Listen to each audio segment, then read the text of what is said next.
मी 40 मुलांना फ्री शिकवलं. माझी बी तयारी चालू होतं टीए साठी. त्यांचं बी ग्राउंड घ्यायचो. म्हणजे आम्ही प्रत्येक ग्राउंडला जायचं होतं. बीडमध्ये 3-4 ग्राउंड आहेत. प्रत्येक ग्राउंडला आम्ही तयारीला जायचो प्रत्येक दिवशी.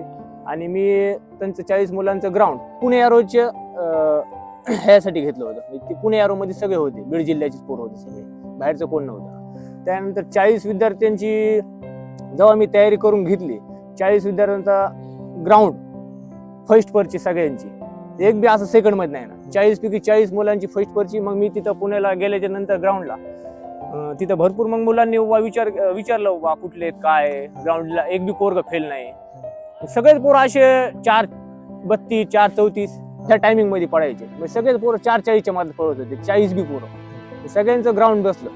त्यानंतर मग त्यांचं पेपर बी तयारीसाठी तेच चांगलं होतं. त्यानंतर मग ते त्यातले 40 पैकी 20 जण लागले. त्या रिझल्ट आपला चांगला आला. त्यानंतर बघा फीसचं तर मी माझं फर्स्ट बॅच आहे ही, मी फीस घ्यायला लागलो. इथून पुढं आतापर्यंत मी फीस कुणाकडून नाही घेतला. अख्ख्या बीडच्या पोरांना माहिती मी फीस घेतलेलं नाही कुणाकडून. म्हणजे तुम्ही पैशासाठी करत नाही ना, आपण पैशासाठी केलेलंच नाही. कारण की पैशासाठी केलं असं तर आपले आतापर्यंत नाव एवढं झालं नसतं. दुसऱ्या बॅचला, दुसऱ्या अग्निवीरला 110ची बॅच झाली. मग 110 पैकी मी 97 पोरांचा रिझल्ट दिला ग्राउंडमध्ये.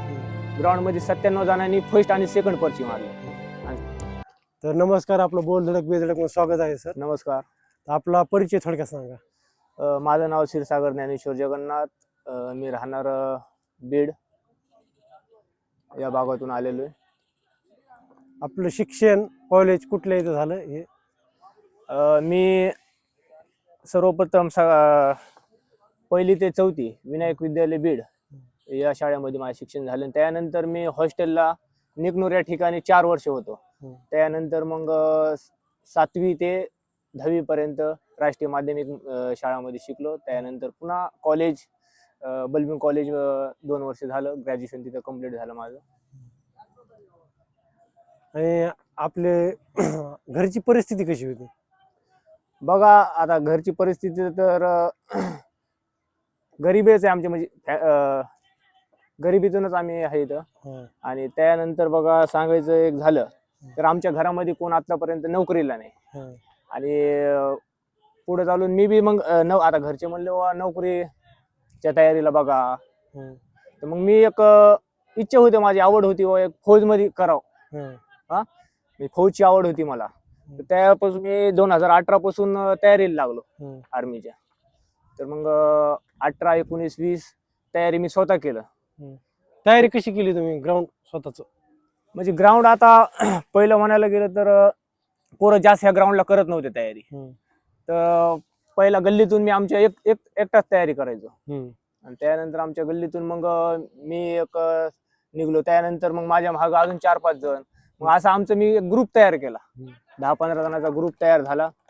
त्यानंतर मी मग पहिला आर्मीला फिजिकल असं स्टार्टिंग.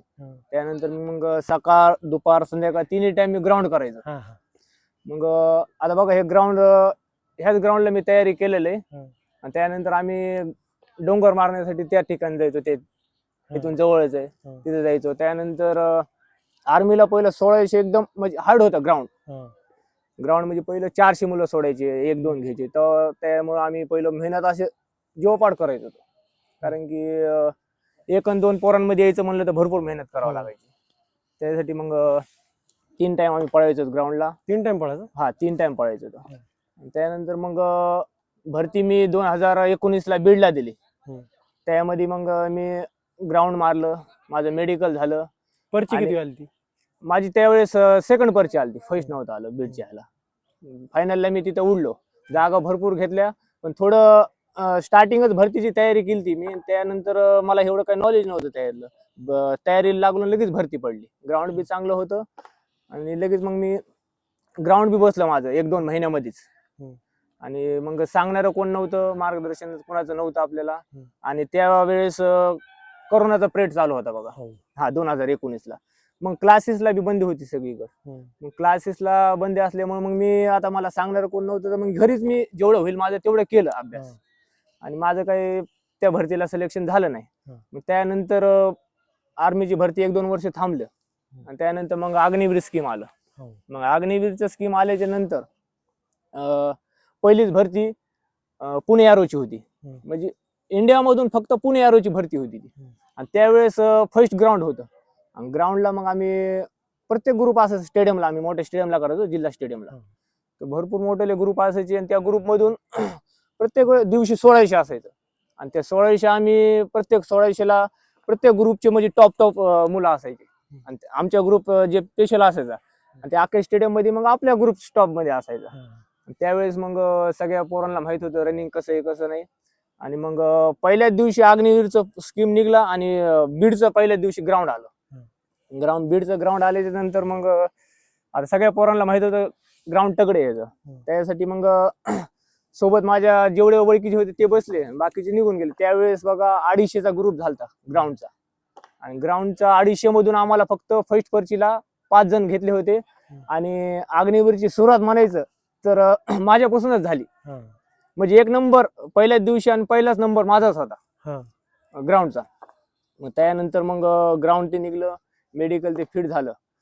आणि मग पेपरच्या तयारीला मी बीडमध्येच ब्राईट अकॅडमी तिथे तयारी केली. पण विषय असं झालं की बाबा त्यावेळेस वॅकन्सी कम घेतली. वॅकन्सी आहे का त्यावेळेस कम घेतलं बघा. आणि त्यावेळेस आम्हाला पेपरला 1400 मुलं घेतले होते पेपरसाठी. आणि 1400 मुलांपैकी त्यांनी काय 200 वॅकन्सी घेतल्या.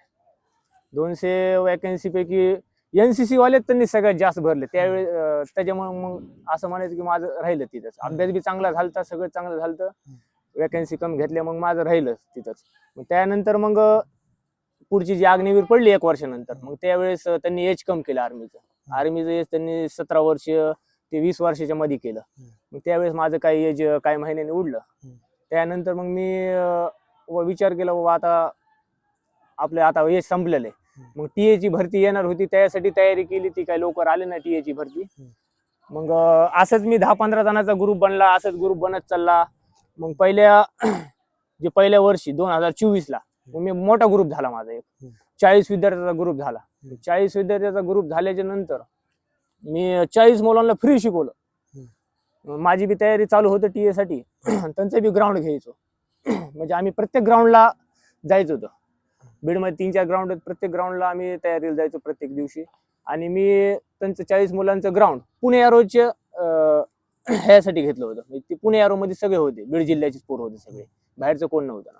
त्यानंतर 40 विद्यार्थ्यांची जेव्हा मी तयारी करून घेतली, 40 विद्यार्थ्यांचा ग्राउंड फर्स्ट पर्ची सगळ्यांची, एक बी असं सेकंड मध्ये नाही ना. 40 पैकी 40 मुलांची फर्स्ट पर्ची. मग मी तिथं पुण्याला गेल्याच्या नंतर ग्राउंडला तिथं भरपूर मग मुलांनी विचारलं बा कुठले काय ग्राउंडला, एक बी पोरग फेल नाही. सगळेच पोरं असे 4:32 4:34 ह्या टायमिंग मध्ये पडायचे. मग सगळेच पोरं 4:40च्या मध्ये पळत होते, 40 बी पोरं. सगळ्यांचं ग्राउंड बसलं. त्यानंतर मग त्यांचं पेपर बी तयारीसाठी तेच चांगलं होतं. त्यानंतर मग ते त्यातले 40 पैकी 20 जण लागले. त्या रिझल्ट आपला चांगला आला. त्यानंतर बी मग दुसरी बॅच स्टार्ट केलं. म्हणजे तुम्ही फिजिकलला सुरुवात केली म्हणजे मग मी अकॅडमी टाकली. म्हणजे मला अकॅडमी टाकायचं नव्हतं, मला तयारीच करायचं होतं. जे मुलं लागले का त्यांनी मला म्हणले सर तुम्ही अकॅडमी चालू करा. तुम्ही करता तुम्ही अकॅडमीकडे बी लक्ष द्या, म्हणजे तुमचा रिझल्ट बी चांगला आहे. पोरं बी म्हणले, पोरांनी म्हणजे फोर्स केला लागलेल्या. मला टाकायची तर काही इच्छा नव्हती. पोरांनी मला भरपूर सपोर्ट केला, लागलेल्या पोरांनी भरपूर सपोर्ट केला. मग मी त्यानंतर ऑफिस टाकलं. बीड मधले जेवढे जे वरी मी स्टार्टिंगला साई पंढरी लॉन्स तिकडे मी ऑफिस सुरू केलं. तिकडे मला तिकडल्या पोरांनी बी मित्रांनी ग्राउंड साठी बी भरपूर मदत केली. त्यानंतर मग मी तिथं बॅच चालू केली. मग तिथं आपल्याकडे आता मग मला कॉन्टॅक्ट जरा जास्त वाढलं माझं. मग पोरांनी बाबा सर बाहेरच्या विद्यार्थ्यांना बी प्रवेश द्या. बाहेरचे कुठले? बाहेर जिल्ह्यातले ऑदर जिल्ह्याच्या बी प्रवेश द्या. मग त्यानंतर मी मग तिकडं हॉस्टेल नसल्यामुळे मी इकडं आणलं आपल्या पेडबीड भागामध्ये. ग्राउंड बी स्पेशल होतं आपलं. आणि त्यानंतर मग हॉस्टेल ते घेतलं. कुठल्या जिल्ह्यातले पोरं सर? माझ्याकडं म्हणलं आता 36 जिल्ह्यात. 36 जिल्ह्यातल्या कोणत्या जिल्ह्याचं पोरग तुम्ही आता ग्राउंडला आल्यानंतर कोणत्या पोराला विचार कुठल्या जिल्ह्यात, तुम्हाला प्रत्येक पोरग वेगळ्या जिल्ह्याचं दिसणार. जिल्हा सोडता आपल्याकडे स्टेटची बी पोरं. स्टेटचे कुठल्या स्टेटचे? उत्तराखंडचे आहेत, मध्य प्रदेशचे आहेत, गुजरातचे आहेत. मागच्या वेळेस कर्नाटकचं पोरग आलं ते लागलं. असे प्रत्येक स्टेटचे बी पोरं इथं, जिल्ह्याचे बी पोरं इथं. हम्म. आणि त्यानंतर मग बघा ते 40च्या नंतर मी मग माझी 110ची बॅच झाली ग्राउंडसाठी. हम्म. दुसऱ्या अग्निवीरला 110ची बॅच झाली माझी. मग 110 पैकी मी 97 पोरांचा रिझल्ट दिला ग्राउंडमध्ये. हम्म.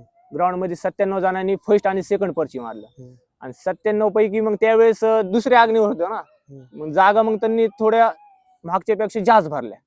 मग त्यावेळेस आपले 25 जण लागले होते. मागच्या ह्याला 20 लागले आणि त्यानंतर 25चा रिझल्ट आला आपला आर्मीमध्ये. मग वेटिंगला बी भरपूर काय झाले त्याच्यामध्ये. आणि त्यानंतर मग आता तिसरी बॅच आपली स्टार्ट केली तर आपण आता 2 महिन्याखाली स्टार्ट केल्यानंतर मग त्यांना ते उभा पुणे एरोचं 25 दिवसामध्येच ग्राउंड आलं. 25 दिवस मध्ये ग्राउंड पोरांचं आउट ऑफ करायचं होतं. मग त्यासाठी उभा जास्त काय पोरं आले नाही, त्यांना वाटलं उभा ग्राउंड होते का नाही 25 दिवसात, कुठं काय हे करावं, पैसे हे करावं. त्यासाठी मग पोरांनी काय जास्त आले नाही. 88 जण आलते ग्राउंडसाठी माझ्याकडे. 88 जण पैकी मी 86 जणांचं ग्राउंड मारून दिलं, फर्स्ट आणि सेकंड पर्ची. ह्यावेळेस 4 पर्ची आहेत ना, तर त्यासाठी थर्ड आणि फोर्थ विषयच नव्हता आपल्याकडे, फक्त फर्स्ट आणि सेकंड 25 दिवसामध्ये. म्हणजे पोरांचं ग्राउंड होतं, फक्त एक मार्गदर्शन पाहिजे होतं त्यांना. त्यासाठी मग ते आपलं मार्गदर्शन लाभलं आणि त्यांचं ग्राउंड बसलं. आणि 86 पैकी आपला आजचा रिझल्ट आहे 60 जणांचा. त्यापैकी 60 पोरं आज सैन्य दलामध्ये भरती झालेले आहेत आपल्याकडून. तर आता इथून पुढे बघा जी बॅच चालू करणार आहेत आपण, छत्रपती संभाजीनगर एरोची बॅच चालू करणार आहेत. आणि तुमच्याकडे पोलीस भरतीची मुलं आहेत का? बघा मी स्पेशल आता बीडमध्ये कसं आहे बघा, पोलीस भरतीच्या भरपूर अकॅडमी आहेत. आता बीड मधल्या पोरांनी मला रिक्वेस्ट केलं, बा पोलीस भरतीचं तुम्ही चालू करा. फक्त बीड जिल्ह्यातले जेवढे पोरत ना त्यांच्यासाठीच माझं फक्त पोलीस भरतीचं चालू असते. बाकी अदर जिल्ह्याला पोलीस भरतीच नाही घेत. मुलांची प्रॅक्टिस कशी घेता सर तुम्ही, किती टाइम? बघा मुलांची प्रॅक्टिस असं आहे बघा की आर्मीवाल्यांचं ग्राउंड जवळ, म्हणजे ग्राउंडचा विषय बघा जवळ असला, कुणाचं वीक ग्राउंड आहे तर त्यांचं मी 3 टाइम ग्राउंड घेतो. 3 टाइम मी त्यांच्या सोबतच असतोय. आणि ज्यांचं ग्राउंड चांगले 1 टाइम 2 टाइम ठीक आहे, 2 टाइम माझं ग्राउंड कंटिन्यू असते बघा. म्हणजे तुमच्याकडे असे विद्यार्थी येतात की कुणी आता गरीब मुलं आहेत तिथं, कुणी श्रीमंत आहे तिथं, फीसचं कसं तुम्ही हे करता? बघा फीसचं तर मी माझं फर्स्ट बॅच आहे ही, मी फीस घ्यायला लागलोय. नाही इथून पुढं आतापर्यंत मी फीस कुणाकडून नाही घेतला. अख्ख्या बीडच्या पोरांना माहिती मी फीस घेतलेलं नाही कुणाकडून. म्हणजे तुम्ही पैशासाठी करत नाही? नाही, आपण पैशासाठी केलेलंच नाही. कारण की पैशासाठी केलं असं तर आपले आतापर्यंत नाव एवढं झालं नसतं. कारण की आतापर्यंत रिझल्ट आपला असा आहे की बाबा अदर स्टेटचे बी पोरं आपल्याकडे यायला बसले. फक्त क्लासेसचं आपल्याकडे थोडे कमी असल्यामुळे पोरांची संख्या कमी आहे. जेव्हा मी क्लासेस खोलन मग आपल्याकडे संख्या पोरांची भरपूर राहणार आहे. 400-500 विद्यार्थी तर सहज राहतील. तुम्ही सर बीड जिल्ह्यामध्ये म्हणजे ऊसतोड काम करता जिल्हा आहे, ह्याच्यामध्ये भरपूर अकॅडमी आहेत आपल्या जिल्ह्यात, तर तुम्ही फीस घेत नाही तर ह्याबाबत तुम्हाला काही अडचणी काही? बघा फीस असं आहे बघा, आता मी बी गरीब परिस्थितीतून आलेलो आहे. आता जेवढे पोरांची परिस्थिती फीस देण्याची, मी त्यांच्या हिशोबाने जेवढे होईल तेवढं घेत असतो बघा. कारण की आता ही फर्स्ट बॅच आहे आपली. आता आपण शून्यातून वर आलेलो आहेत बघा. जास्त फीस आपण काय ठेवू शकत नाही ना. जेवढी तुमच्या ह्याने देणं होती तेवढं आपण पोरांकडून घेत होतो. तुम्हाला काही अडचणी काही येतात ग्राउंड वरती किंवा बघा ग्राउंडच्या अडचणी तर आतापर्यंत कोणाच्या आलेल्या नाहीत. कारण की सगळ्या अकॅडमी, बीडच्या जेवढ्या अकॅडमी आहेत ना तेवढ्यासोबत माझे चांगले संबंध आहेत. कुणी मला काय कशामध्ये काय अडथळा आलेला नाही. सगळ्याचं चांगलं आपल्यासोबत संबंध आहेत. त्यासाठी ग्राउंड बी कसं आहे, ग्राउंड पहिले हे खराब होतं बघा. खंडेश्वरी जे ग्राउंड आहे ना हे पहिलं भरपूर खराब होतं. म्हणजे इथं कोण तयारीच करत नव्हतं ना. हे ग्राउंड मग मी काय ग्रुप म्हणा आमचा, माझे स्वतःचे वैयक्तिक पैसे म्हणा, मग आम्ही ह्याच्यावर माती टाकली. मग हिथलीच आम्ही ह्या ग्राउंडचीच माती खांदून ह्याला टाकायचं होतं, ट्रॅकला टाकायचं होतं. तर मग आम्ही असं ट्रॅक केला. पोरं पैसे बी गोळा करून, भरपूर जणांनी पैसे गोळा करून माती आणली, आम्ही माती टाकली. भरपूर ग्राउंडची सेवा भरपूर पूर्ण. जे लागलेले मुलं ते काही मदत करतात का? काही लागलेल्या मुलांनी तर आतापर्यंत कधी काय मदत केलं नाही. पण विचारलं त्यांनी मला, बाबा सर तुम्हाला काय अडचण आलं तर आम्हाला 100% सांगा, आम्ही तुमच्या सोबत आहेत काय. आणि जर ह्याच्यामध्ये जर ग्राउंड वरती मुलं येतात, तुम्ही त्यांची 2 टाइम प्रॅक्टिस घेतात, तर त्या प्रॅक्टिस मध्ये त्यांना डाएट काय सांगतात का त्यांना? बघा ग्राउंड करायचं म्हणलं तर डाएट लय इम्पॉर्टंट आहे बघा. डाएट तुम्हाला डाएट केल्याशिवाय म्हणजे काहीच नाही ना, फाईटच करणार नाही तुम्ही. हम्म. डाएट करणंही पडेल तुम्हाला, कारण की डाएटचा विषय असा आहे बघा, तुम्ही खातान तर पळतान. जसं गाडीमध्ये तेल ओतलं तर गाडी चालणार आहे. तर विषय असा आहे बाबा, तुम्ही जेवढं खातान तुम्ही तेवढं पळतान. डाएट शिवाय तुम्हाला ग्राउंड नाहीच. तुम्ही डाएट नाही केला, बळजबरी पळले बाबा, नुसतं मेहनत केलं, तर मग ते उगाच हाडं झिजायचे कामच, ते इंजुरी जास्त होत येतं. तर त्यासाठी मी प्रत्येक मुलाला सांगतो बाबा, आपल्या आपल्या परिस्थितीनुसार डाएट घेत चला तुम्ही. जास्त नाही पण हरभरे मुगमडे जेवढे कडधान्य आहेत तेवढे शरीराला जास्त पाणी मेहनत सगळ्यात जास्त शरीराला. तुम्ही पाणी बी घेत चाललात, कसं बघा आपापल्या परिस्थितीनुसार डाएट घेतात पोरं. तुम्ही जे भरतीमध्ये उतरला त्याच्यामध्ये तुमचा कोणी गुरु कोणी वगैरे तुम्ही कोणाकडे अकॅडमी लावली? बघा जेव्हा मी उतरलो भरतीच्या क्षेत्रामध्ये, तेव्हा आमच्या गल्लीमधले आमचे जे गल्लीमधले 2 फौजी म्हणजे आम्हाला त्यांनी प्रत्येक वेळेस सपोर्ट केला. त्यांचं नाव बी सांगतो, शिवाजी गुंजाळ आणि संदीप गुंजाळ, दोघं बी बंधू होतं. एक पॅराएसएफ मध्ये तर एक फौज मध्ये, आर्मी मध्ये. आम्हाला भरपूर त्यांनी शिकवलं ग्राउंड मध्ये. जेवढे बी काय मी आता म्हणजे शिकवलं त्यांनी मला, त्यानुसारच पोरांचं ग्राउंड घेतो. म्हणजे जसं फौज मध्ये चालतंय तसं मी इथं ग्राउंड घेतो. असं आतापर्यंत किती बॅच झाल्या तुमच्या? ही माझी 3री बॅच आहे. 2024 पासून मी बॅच स्टार्ट केलेले.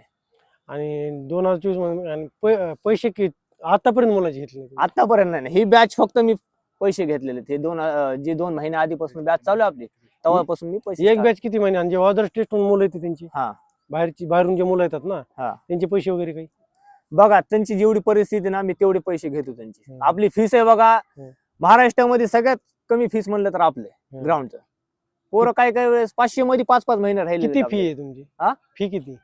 फी आपली तुमचं बॅच कम्प्लीट होईस तर 2000 रुपये फीस आहे आपली. मग त्याला 2 महिने लागू या 5 महिने लागू या 6 महिने लागू, तेवढ्या फीस मध्ये आपण घेतो. एवढ्या फीस मध्ये तुमचं ऑफिस वगैरे हे कसं चालतं? कसं आहे बघा, फीस पैसे घेणंच म्हणजे इम्पॉर्टंट नाही, सगळं पैशावरच काही खेळ नाही बघा. तुम्ही जेवढं नाव होईल तेवढं. कसं आहे बघा, एक पोरग लागल्यानंतर त्याच्यासोबत आपल्याला 10 पोरं भेटते. असंच जेवढं होईल आपलं म्हणजे ठेंबे ठेंबे तळे साचे, तसं आपल्याला करायचंय मोठा. म्हणजे ह्याच्यातूनच आपल्याला भरपूर काय करायचंय. त्यासाठी आपण जेवढे पोरं देते ना तेवढंच घेतो आपण, जास्त नाही. म्हणजे तुमचं स्वप्न आर्मीचं राहिलं, पण तुम्ही हजारो विद्यार्थी घडवले. माझी तर भरपूर इच्छा होती बघा, आणि माझ्या घरची बी इच्छा होती. आणि घरामध्ये कोण कोण आहे तुमच्या? बघा आता तर माझी तर आई नाहीये. माझ्या आईची तर भरपूर इच्छा होती बघा फौज मध्ये जावं म्हणून. आणि ज्यावेळेस आर्मीचा रिझल्ट लागला आता, त्यावेळेस आमची आई आम्हाला सोडून गेलं. आणि तेव्हा रिझल्ट लागला आणि ते आम्हाला साजरा करायचा होता जल्लोष. त्या पिरियड मध्ये तसं काय झालं. तर आमच्या आईची तर भरपूर इच्छा होती, पण जायच्या आधी बाबा एक सांगितलं होतं मी भेटायला गेलो हॉस्पिटलला. तेव्हा आम्ही जवळ होतो. आई आजारी होते? हा, आई आजारी होती तेव्हा. तर म्हणलो अकॅडमी टाकली बाबा, असं तसं. ठीक आहे म्हणली. आणि म्हणले आता माझं तर एज संपलंय. तर म्हणले आता तुझं एज संपले, पण आता पुढं काय करणार, कसं काय. तर मी माझ्या आईला म्हणलो होतो, मी जर नाही झालो तर पण माझ्या मागे एवढे फौजी बनवीन, एवढे त्याचा विचारच नाही ना. अख्ख्या महाराष्ट्रामध्ये म्हणजे कुठे बी कोणत्या बी जिल्ह्यात जाऊ दे, अकॅडमीच्या बाबतीत म्हणलं तर आपलं नाव झालंच पाहिजे. आणि तसंच आता झालंय बघा आपलं.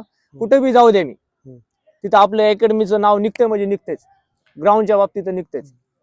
सर तुमचा मी असा एक किस्सा ऐकला होता की चराठा ग्राउंडच्या वरती तुम्ही एक म्हणजे पोलीस भरतीची एक बॅच घेतली होती. पण तिथे घेतली होती, पण मुलींची भरपूर इच्छा होती, पण तुम्ही मुलीला म्हणजे प्रवेश दिला नव्हता, असं का? बघा विषय असा आहे की भरपूर मुलींनी म्हणले होते बाबा अकॅडमी मध्ये प्रवेश द्या. आमचं 800 मीटर वीक आहे, त्यांना 800 मीटरचा इव्हेंट आहे, 800 मीटर वीक आहे आमचं, तर तुम्ही अकॅडमी मध्ये मुलींना घ्या.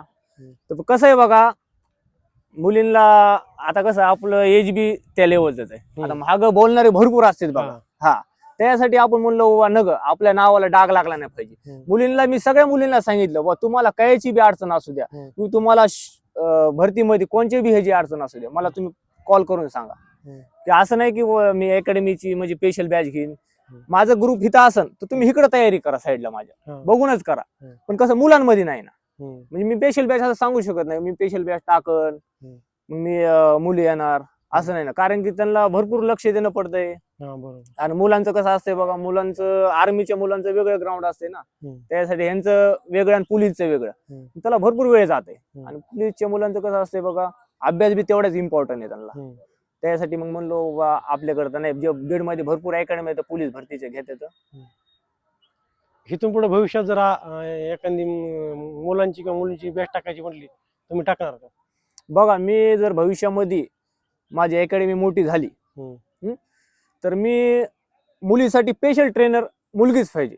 हा, बीड मध्ये आजपर्यंत कुठंच नाही. बीड मध्ये ज्यावेळेस मी टाकन ना त्यावेळेस मुलगी ट्रेनर असेल. हा, मुलींसाठी मुली स्पेशल ट्रेनर असेल आणि मुलांसाठी मी. धन्यवाद सर. जर महाराष्ट्रातील मुलाला आमच्या चॅनल माध्यमातून यायचं असेल तुमच्याकडे, तर तुमचा पत्ता आणि मोबाईल नंबर सांगून. बघा, महाराष्ट्रामधून ज्या कोणाला अकॅडमीला यायची इच्छा असेल, की आर्मी भरती म्हणा, जे गोरगरीब होतकरू तरुण त्यांच्यासाठी, हा, तर त्यांच्यासाठी बघा आपली अकॅडमी कधी बी अवेलेबल आहे ग्राउंडसाठी. आणि माझा बीडमध्ये बघा, बीडमध्ये नावंडी नाका इथं ऑफिस आहे बघा. आपल्या अकॅडमीचं नाव संघर्ष फिजिकल करिअर अकॅडमी. ज्या कोणाला अकॅडमी जॉईन करायची असेल त्यांनी आपलं पत्ता आहे बघा, नावंडी नाका, तालुका जिल्हा बीड, या ठिकाणी येऊन तुम्ही आपल्याला कॉन्टॅक्ट करू शकतात. आणि चॅनलच्या माध्यमातून बी यांच्या आय डीला आपला नंबर असेल आणि आपला नंबर आहे 76 20 95 85 97. या नंबरला तुम्ही कॉन्टॅक्ट करू शकता. धन्यवाद सर, बोल धडक बेधडकला मुलाखत दिल्याबद्दल. धन्यवाद.